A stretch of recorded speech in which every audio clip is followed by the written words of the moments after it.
l'Arménien Armen Ovan Nisyan. Petit palmarès hein, pour ce jeune combattant de 21 ans.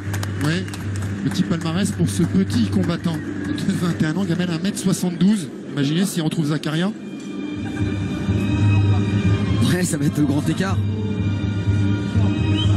Je pense que Vedat n'est pas loin des 1m72. 1m80. 1m80 Vedat. Oui. Il y en a beaucoup qui aimeraient bien être pas loin des 1m72 comme Vedat.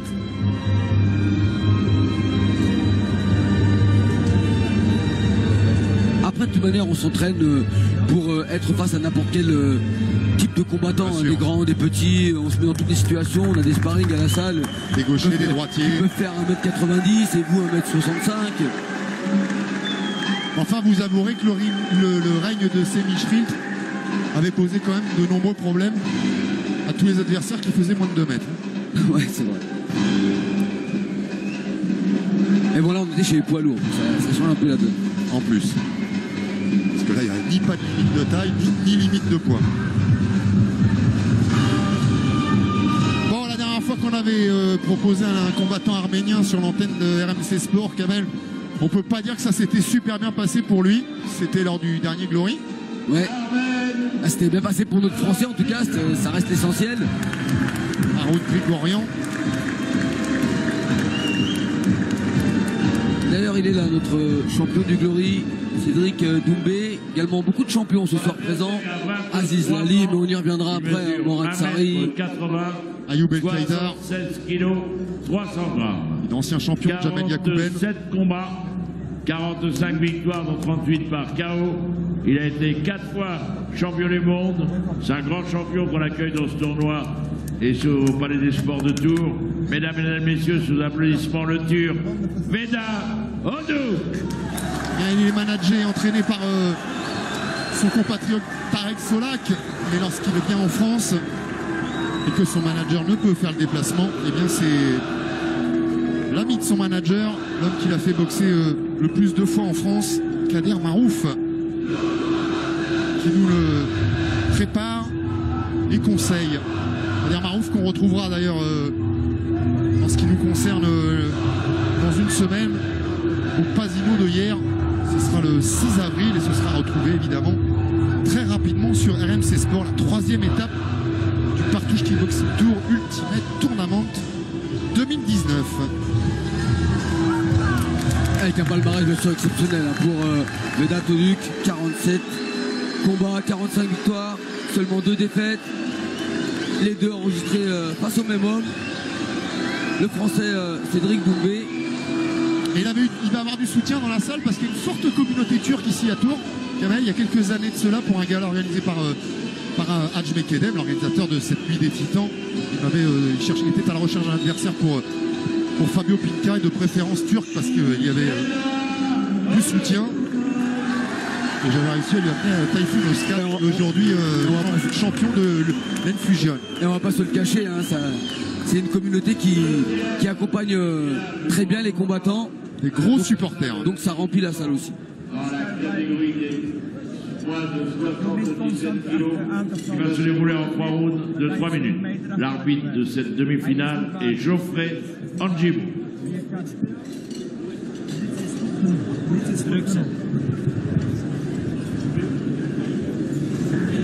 Ah, le style de Vedat Odouk qu'on connaît, c'est pas de la dentelle. C'est pas non plus du point de croix, c'est plutôt du chemin de croix. Ah, c'est un destructeur, hein. Il monte sur le ring, il va faire à peu près le démarrage que nous a fait Zakaria avec des coups très puissants. J'espère qu'il va pas me faire mentir, mais bien souvent c'est comme ça qu'il démarre les combats. Et lui qui reste sur une série de 4 victoires de suite. Et qui va aller chercher une autre victoire, une 5e d'affilée, mais certainement par KO. C'est ce qu'il affectionne le plus, c'est ce qu'il parvient à faire la plupart du temps d'ailleurs.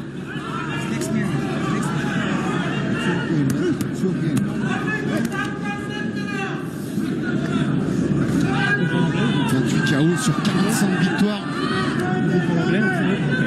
When I say fight, you box. When I say stop, you stop. When I say break, Et le seul à l'avoir one battu, step behind, and after you go. C'est le français. Ouais, Cédric 2 fois. Mais ils sont affrontés 3 fois. Ils ont même fait un match nul. Match nul la première fois. Et 3 fois pour le compte de Kader Marouf.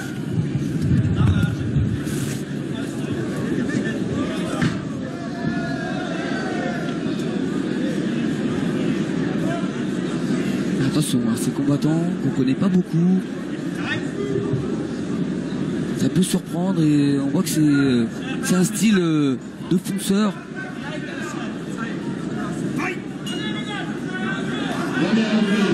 Et alors c'est lui qui attaque. Il y a un Turc qui a un mauvais souvenir sur ce ring, Kamel de la Nuit des Titans, c'est Erkan Varol hein, qui s'était fait punir. Gaucher droitier encore dans cette Ah, il a démarré en droitier, l'Arménien, il s'est mis en gaucher tout de suite. Mais attention. Là encore, il y a énormément d'impact. Le poids du corps est bien transféré dès les premiers échanges. L'engagement est total. Pas de round de chauffe, il n'y a pas de temps d'observation. Belle esquive pour Vedat Odouk. Il y a également encaissé le low kick. Pardon, il y a également de belles attitudes en anglaise, on le voit dès le départ avec des petits mouvements d'épaule. C'est bien ce coup au corps là. Bah. Attention, le crochet très court. Il prend des risques, Vedat Odouk, pour l'obtenir cette qualification avant la limite. Et attention, il est très rapide ce crochet qui vient du bras gauche ou du bras droit.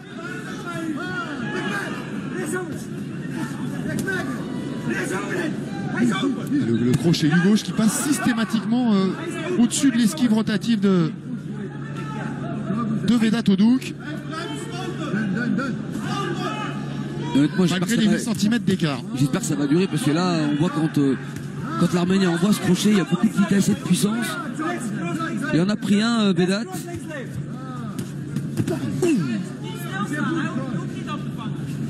Ah, il en prend parce que quand il envoie les coups des deux mains, il n'y a plus beaucoup de protection hein, chez le Turc.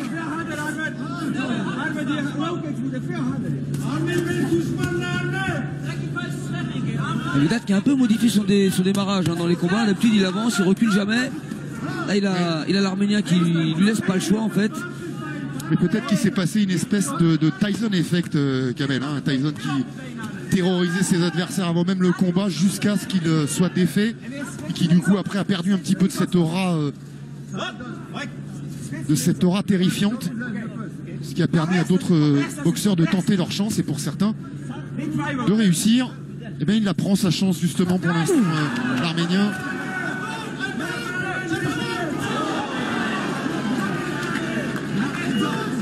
Ouais, c'est un déséquilibre.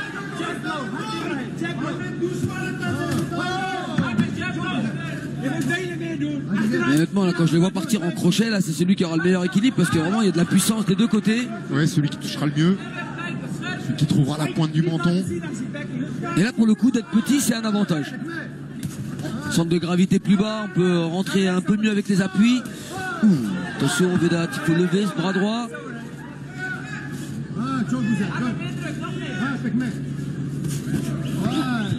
Et heureusement qu'il y a cette esquive rotative. Oh, encore le crochet du gauche. Mais esquive rotative en K1 Rules, ça reste quand même une tentative dangereuse. Il y a le coup de genou qui peut monter en même temps. Et honnêtement, j'ai été vraiment impressionné par la puissance de ce crochet gauche et cette précision et la vitesse. Ah, pour vous toucher au cœur, à vous, il faut sortir le crochet gauche. C'est vraiment l'arme absolue. C'est comme le crochet. Et tous les grands boxeurs ont au moins dans leur palmarès une victoire par KO avec ce crochet gauche. Et c'est sans parler des Félix Trinidad, des Julian Jackson. Ah, mais Félix, il n'en a pas qu'un, lui. Je crois que tous ces combats sont arrivés avec le crochet gauche ou le crochet droit. Il y avait tellement de pureté. Alors moi, je remonte un peu plus loin encore. Je me rappelle des crochets de Julio César Chavez. C'est splendide. Alors, regarde le ralenti, avec Kader dans le coin. On va pas comprendre grand chose. Et la petite rivière. Avec cette première demi-finale passée. Allez, après cette demi-finale, on aura donc notre premier super fight de la soirée. On restera en K1 Rules chez les 95 kg avec Belfroy face à Abdelawi, suivi d'un autre super fight dans les mêmes règles, mais dans une autre catégorie, les 63 kg avec le Belge Mouchtaïd face au Français Hulin. Le choc franco-français en Muay Thai, Al-Radi, Swan, et puis la finale de ce tournoi qui pour l'instant tient toutes ses promesses. Allez, Armen Ovanisyan, encore au centre, Vedato, corde. Grosse motivation hein, chez Armen, qui oblige Vedato Duc à boxer en reculant et même en dansant. Et puis On n'est pas habitué. enregistrer une victoire sur Vedato Duc, c'est aussi très intéressant pour son palmarès.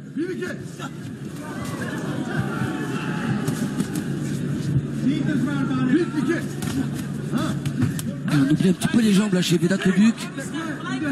Ils sont de plus en plus pour un boxeur d'anglaise avec les esquives rotatives, les déplacements sur la pointe des pieds. Mais il n'a pas trop le choix, c'est l'adversaire qui lui impose vraiment de travailler comme ça, parce qu'il y a des coups qui arrivent très fort avec les poings. Elle a envie de remiser avec la même technique. Il serait vraiment plus judicieux de justement casser les appuis, empêcher cette marche avant d'Armen Ovanisyan. C'est bien, mouvement du bras gauche, on lui percute, remonté au visage. C'est plus facile de casser un roseau qu'un bonsaï de baobab, car il a des jambes courtes et larges. Hein. Ouais, mais avec des bons low kicks, honnêtement, il y a très peu d'appuis qui peuvent résister s'ils sont envoyés avec le bon rythme. C'est bien le high kick, voilà ce qu'il faut travailler, Vedat. Varier un peu plus les coups. Et derrière les crochets, pourquoi pas attaquer, cibler la jambe à l'intérieur. Il a débuté le round, Kamel, en essayant peut-être de boxer un peu sur l'attente, sur le contre, sur l'erreur. C'est peut-être pas ce qui lui va le mieux. C'est mieux quand il prend l'initiative, même si ce n'est pas lui qui avance.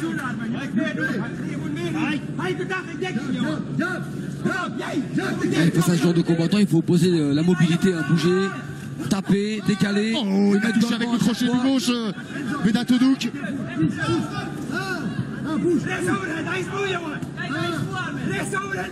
C'est seulement le 17e combat dans la carrière d'Armen. Un peu plus lourd. Attention. Le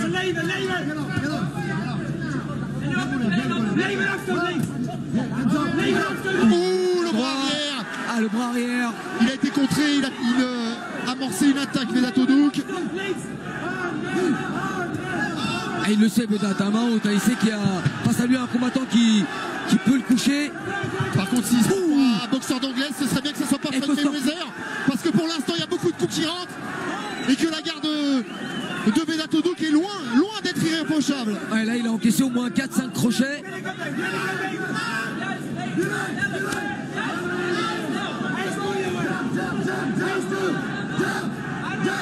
Bon, de deux côtés, on a oublié les jambes. Hein. Complètement.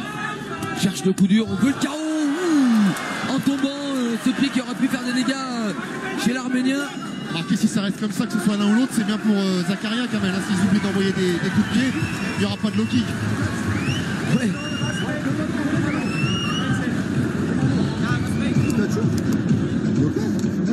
Donne-moi le saut. Hey, you jab now. Jab, you play. Jab, don't. Okay? Jab. Troisième et dernière reprise. Sonne. You jab. Vous voyez, Kader Marouf qui lui donne les mêmes conseils que ceux que vous auriez donnés à Zakaria juste avant la troisième reprise. Il lui demande de sortir le jab et de jouer, donc de tourner, de s'économiser, de gérer. And you know, push front kick. Don't stop. Jab and front kick. You okay? Garder la distance, évidemment, avec les front kicks. Bref, le fil rouge du troisième round, c'est de ne pas prendre de coups, ou en tout cas pas trop. Surtout quand on a déjà pris assez, parce que Vedato Duc a quand même encaissé beaucoup de crochets, même si c'est pas des coups dans les jambes. Un peu mal à la tête. Hein. Et pendant ce temps, Mohamed Souad qui se prépare avec forcément Rodrigo Alamos, pas très loin. Lui aussi, il est habitué de la nuit des Titans.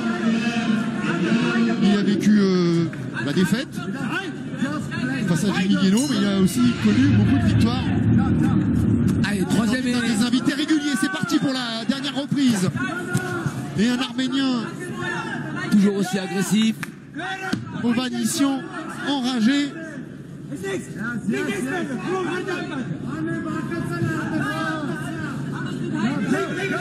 Ah, encore un bon uppercut gauche pour Ovanisyan. C'est difficile hein, d'appliquer les conseils demandés par Kader Marouf pour Vedato Duc, puisqu'il a face à lui un Arménien qui raccourcit très vite.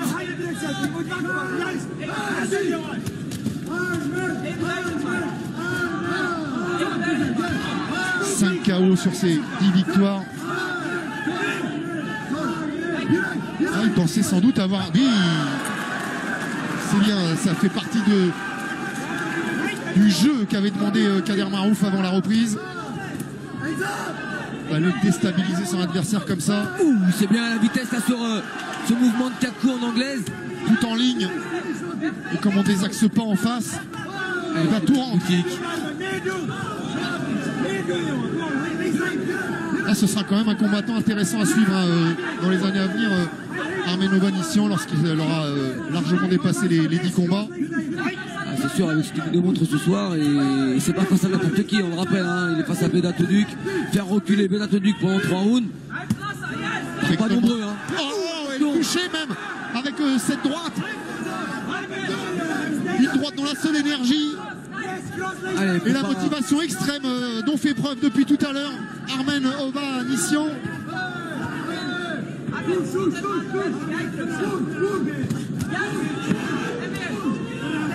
Ça va laisser des traces, hein. Ça va laisser des traces des deux côtés, vainqueur ou vaincu. Ce qui est bien pour Zakaria, hein, c'est plutôt une bonne nouvelle. Et pour nous aussi d'ailleurs, pour vous, abonnés d'RMC Sport, c'est peut-être la garantie d'ores et déjà d'avoir une finale équilibrée entre quel que soit finalement le vainqueur, mais on devine que ça va être Vedat Oduc de façon légitime. On va nous offrir donc une belle finale équilibrée. Mais il n'y aura pas des kilomètres quand même, parce qu'on a vu quand même avec Armen Hovhannissian beaucoup de rythme et des situations où il a beaucoup fait reculer Vedat Oduc. Oui, aussi bien, je me trompe. Hein, et ça n'a pas assez varié avec les jambes, hein, des deux côtés. Hein. Par contre là, ils sont à égalité. Allez savoir si les juges vont pas non plus avantager la marche en avant, le pressing imposé par l'Arménien. Et pourquoi pas un extra round.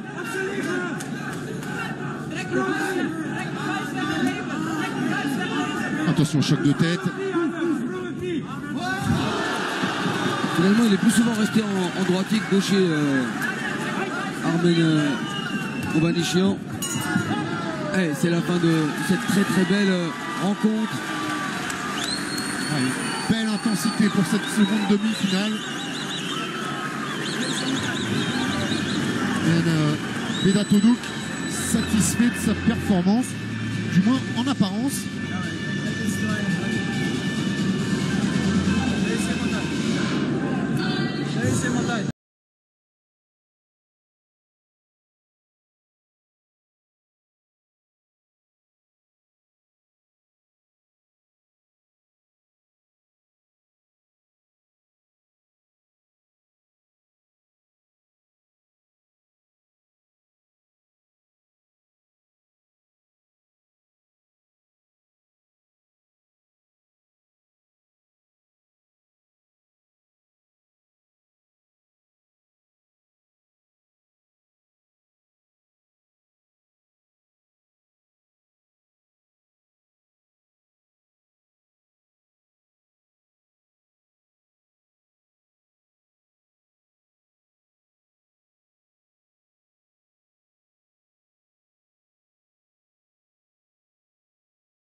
Et donc déclaré vainqueur au poids de ce combat et aura le droit de disputer la finale du grand tournoi international de la nuit des Titans dans les mois de 77 kilos, Vedat Ono. Et c'est Vedat Oduc qui retrouvera Zakaria Lawatni en finale. Ouais, ce sera une très belle finale en perspective. Le drapeau turc flotte dans les tribunes du Palais des Sports de Tours. Mais honnêtement, on espère vraiment retrouver ce combattant Armen Hovhannissian, parce qu'il a été vraiment très impressionnant. Et nous on fait un petit coucou tiens, à Yetkin School, notre ami le champion.